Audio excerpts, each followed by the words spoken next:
Hello and welcome.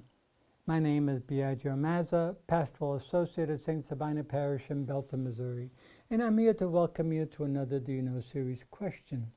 As we continue our reflections on our lived faith experiences, we begin a new series focused on what it means to be Catholic. So today's Do You Know question is, do you know what it means to be Catholic? It's important, first of all, to focus on the word Catholic and to see its history and where it came from. The followers of Jesus tried to live their lifestyle by modeling themselves on Jesus' values and Jesus' lifestyle. And Jesus, who modeled for them what God intended for us, Jesus was one who consistently worked at interacting with others in a non-judgmental way, breaking down boundaries and welcoming all.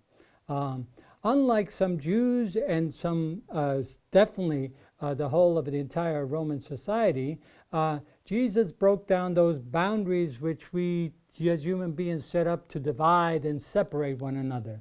And so as a result, his followers continued that lifestyle and that way of interacting with others by consistently breaking down boundaries, welcoming all, and despite any sort of divisions, none of that counted here. It was welcoming, hospitality, and inclusive of all.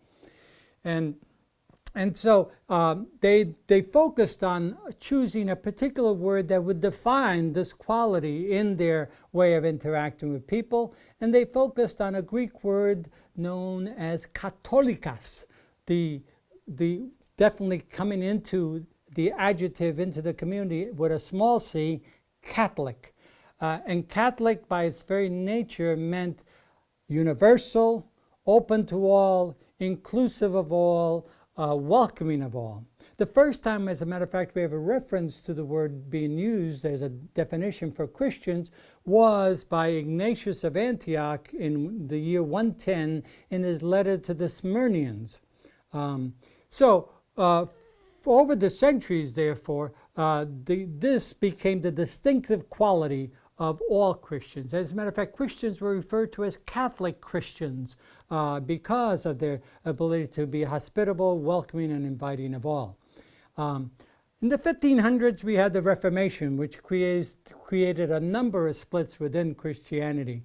And as a result of that, what starts to happen with the word Catholic, it starts being used with a capital C and as a way of distinguishing certain communities from other communities who no longer thought the same way or agreed on the same teachings. And therefore, what resulted was the word Catholic started to be used as an intent to separate and not necessarily to unite. And as a result, what starts to happen is we lose the original intent of that word, and its meaning and significance is lost. It's only within the Catholic tradition, it's only with the Second Vatican Council that we have, again, restoration of the original significance of that word, meaning Catholic with a small c, inclusive and welcoming of all.